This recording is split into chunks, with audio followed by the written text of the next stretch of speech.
Before Paul says, I hit the wrong button. Before Paul says anything, I need to explain to the listeners and viewers of this podcast what it's like to work with this lump of cells sitting next to me, DNA strands interwoven. So, you mean me? Yes, I mean you. I mean you. So Thursdays we have a team meeting in our company. Every Thursday. This was private. Every Thursday we have this meeting.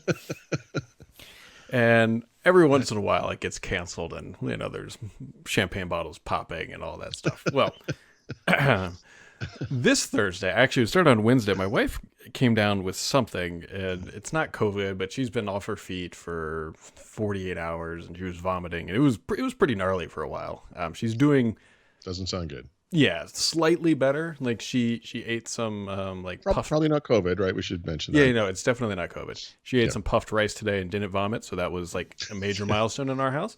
Yep. So keep that in mind that the meeting got canceled because I've been like all over the grid on availability. And the meeting got canceled because Brad's wife. Because I couldn't be there. Because you bailed a little early in the last meeting, and the one big thing we need to do is you need to be there.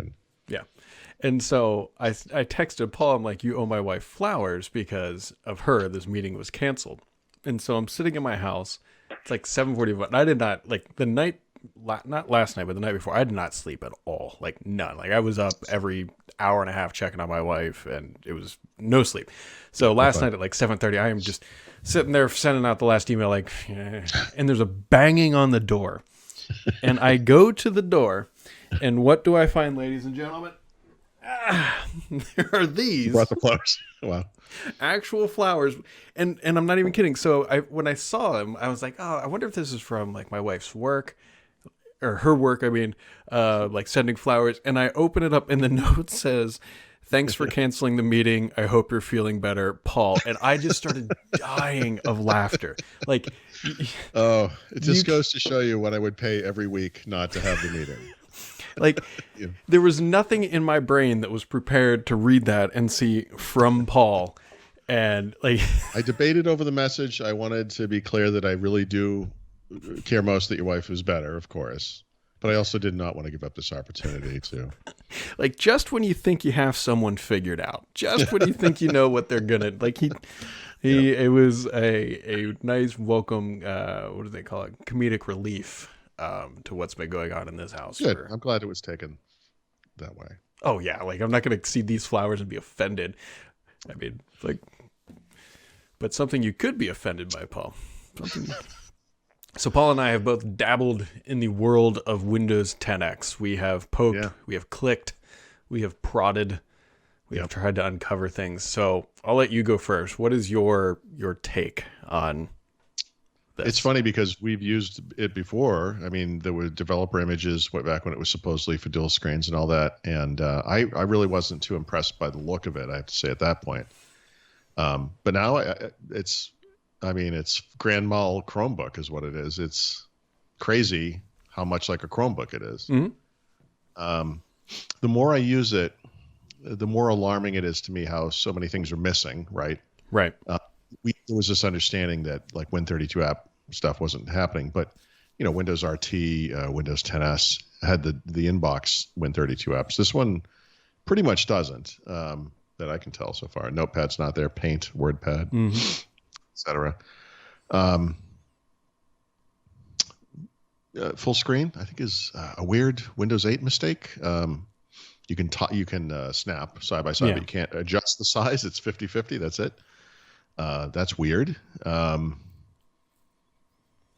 It's in a VM, so the performance isn't all that great, but that doesn't matter. It is simplified. I don't mind the UI, I have to say. I mean, it's weird what's not there. I think that's the weird thing. I don't know if you looked, like, for example, if you go into settings, you can get hung up on the first page of settings. Yeah, but the if you display one. Yep. Yeah, the display one, right. But if you go to the other ones, you can kind of get in and out. And honestly, it's mostly the Windows 10 stuff. But when you go to the last section, which security and updates or something, or update and recovery, whatever it says, actually I haven't even looked at Windows Update. I should look at that. I went down to see if PC reset was there, and there is a reset functionality, but that whole page is just like one thing. It's like click this button, and I haven't gone through with it because it's going to erase it, and I've already signed in and everything, and I don't want to screw it up. But It looks, it's like the Power Wash feature in the Chromebook, or at least it looks like it. Power Wash, if you've never used it, works really well. It's very quick, very simple. The Action Center thing looks like a similar interface. The centered icons in the taskbar, like a Chromebook. The page that comes up for start is just like the one for a Chromebook. It's almost like they were inspired by something else. Yeah, I think it was Ubuntu. So much of my opinion on this thing is going to involve what they call it, because if they call this thing Windows anything, then it is Windows 10X. I mean, it is. Yeah, but we don't know if that's going to be the retail name. But if they call it that, I think it's going to be a tragic thing. If they call it something that's not tied to Windows, I think they have a better chance of. Well, all right, but let me ask you a semi. It's not rhetorical, really, but a semi-rhetorical question. What if the plan is, as rumored, that the first version will not be given out to sell? It will be going to commercial markets only. So maybe you couldn't even go to Best Buy and see this thing. Maybe. Mostly education. Commercial, by the way, for those who don't know, is basically businesses plus governments plus education, right? But let's say mostly education. Let's pretend and guess maybe that these educational institutions have been asking Microsoft for this very thing for years and years. They don't want Google, There is some want and need, even in those markets, of course, for Win32 apps. And the plan is to deliver that compatibility in V2 as a free upgrade. At that point, maybe this thing expands out to more markets, including consumers, including retail, and you could buy one, and then being called Windows 10 anything wouldn't matter because it will run Windows apps. Would that make it okay? Maybe. Yeah. I don't really mind the limitations, knowing that this is targeted at a very specific low-end piece of hardware. Even the things that are missing don't really it's so much of this is what we don't know yet is how they're framing it and going to market it and where they're going to push it. Because I do think that this potentially could be fine if people for example, if it ties into Azure Active Directory really well, it's super easy to manage from an enterprise standpoint. Okay, let me introduce a few more problems. Actually, if you don't mind. I sort of alluded to or said that it's weird. Some of the things that are missing are kind of strange. So, for example, the Files app is a modern app of some kind, probably UWP app, that replaces File Explorer. It only provides a view to two things, and the primary view is OneDrive, right? And okay, we get that. There's also a Downloads button, and that shows you the Downloads folder on the local computer, like you would see in File Explorer. It's the only location locally you can see through that app. If you save a file from Edge and presumably from other apps, I haven't tried any other apps, but if you save a file, like you go to web, right click on a file and say save as, you can see documents, pictures, and downloads, and that's it. Those are the only local locations. You can't, to my knowledge, and I've tried different ways, browse arbitrarily to a network location or any location. Right? You can't see your desktop. You can't save anything to the desktop. You can't put files, drag files to the desktop. The desktop is unusable. The other thing is, compared to Chrome OS, it's missing some stuff. Chrome OS offers more access to the local file system than this thing does, which is crazy. Chrome OS lets you run applications in windowed form, which to me is, Windows has had this since 1990. Yeah. Or earlier, I don't remember exactly. And Chrome OS runs Android apps. So it's missing some stuff too. Yeah. Well, you can't put anything on the desktop either currently. So there's still some work to be done. We know approximately how far along they are, but we don't know when they're gonna. Well, this could very well be a very close to final version of it. There's no watermarking on it. There's no pre-release. It's activated somehow. That might have been just someone who, I don't know. Who knows? But I don't know. Aside from the obvious, the Win32 thing, and then some of the things I just raised, the windowing ability, which is what, seriously? It's okay. It's okay in the same way that a Chromebook is okay. like identically. you know, I mean, it's alarming how much the UIs are influenced by Chrome OS. It's alarming.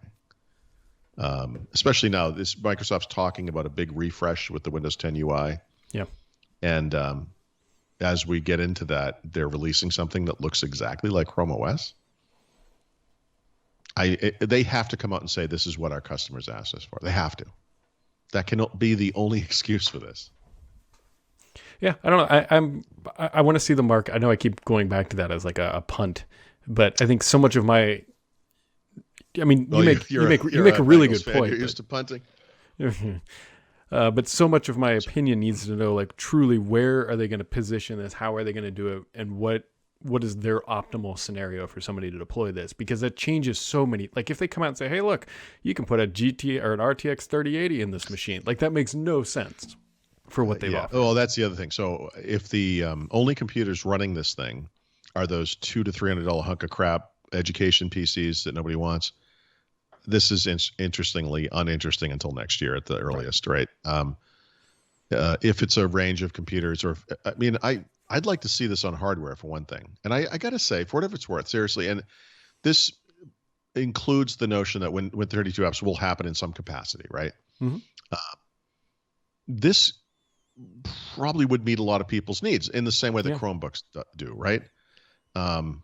People listening to this, Brad and I, we're power users or enthusiasts or whatever you want to call us. We may have more specific needs. In fact, one of the things we all had to do to get this thing to run was get Hyper-V working. Yeah. Right? Yeah, no, this is not a normal consumer activity. I had trouble with it, and I sent Paul a tutorial and he responded back, I've been using Hyper-V for 20 years. Yeah. I'm like, what like seriously. And it just comes down to, to import it, whatever. But I mean, like the fact that I couldn't figure this out was alarming to me. Anyway, that's something else. But,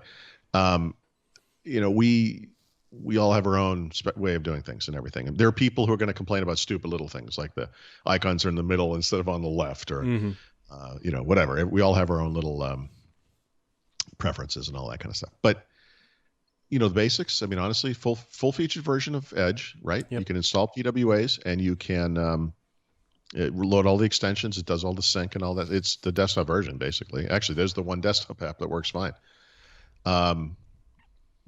And then, honestly, if you thought the collection of built-in apps in Windows 10 was weak, wait until you see the one in Windows 10X. I mean, it's, what are they, like 12 apps or 15 maybe? Yeah. I mean, it's nothing there. And I'm trying to think if I successfully installed and run something from the store. I'm not sure. I couldn't even get the store to run on my machine. It kept crashing the VM. I just installed OneNote. Let me see if that ever if it works. But like it let me install Affinity out of my list of apps I already own, but it won't run. It won't. And then I would have been shocked. No, it won't run. And when you browse the store and look at the app, like in the normal listing, it's like, this does not work on your PC. Like it won't even let you do it, which is, the correct, right? I mean, that's what you would expect. Let me see if OneNote actually works. I don't believe I have yet installed an app from the store. Oh boy, this thing is slow. I'll get back to you on that in a few minutes. Oh, here it is. Is it there? OneNote. Yeah, it's like it disappears into an ether. I don't know where it went. Mm-hmm. Well, it didn't go to the desktop. Let's just put it that way. It did not go to the desktop. That's true. You of that. So hopefully we'll learn more about that soon-ish. I don't know. Microsoft has a plan for this. See, this says it won't work on this PC. I don't see it. Maybe I didn't. I thought I had triggered it already. Maybe I didn't. Other fun things floating around is, besides Mark Gurman probably hiding in a back closet because Apple wants to do things not nice to him, he appears to have leaked just about everything that Apple's going to be doing for the next either at least year or whatever. The exciting part is that the upcoming MacBook Pro refresh, like the 14 and 16 inch they're going to launch, they dropped the touch bar. So they're just getting rid of that, like a bad habit that it was. It's like, we got rid of MagSafe. Everyone loved it, and Yeah. we added Touch Bar, and everyone hated it. Oh, and then we made it like a requirement if you got like the really expensive MacBook Pros. Enjoy. Well, it's hilarious. They are quite literally going back to like 2000, what, 14, 13, because they got rid of their new keyboard in favor of the old keyboard. They're now getting rid of the Touch Bar, and they're bringing MagSafe back. Like, it is, they just lost like 5 years, and well. When Steve Jobs died, one of the things Tim Cook was really fond of saying was that he wasn't going to do what he thought Steve Jobs would do. He was going to do what he thought was the right thing to do, and that's what Steve Jobs told him to do. And it's a great story. But the truth is, a lot of what Apple did was clearly the thinking of what would Steve Jobs do. And Steve Jobs was a big proponent of smaller, thinner, and that's what they did with everything. And it went to the point of absurdity, and so in some cases you have to, like the stupid remote on the Apple TV, the little iPod shuffle thing,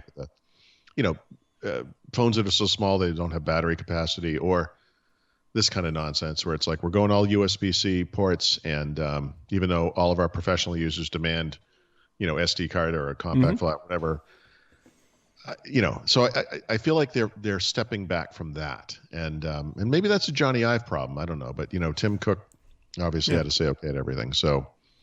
I'm glad. I look at that as good news. It's overdue. It should never gone in the direction it did in the first place. But at least it's happening.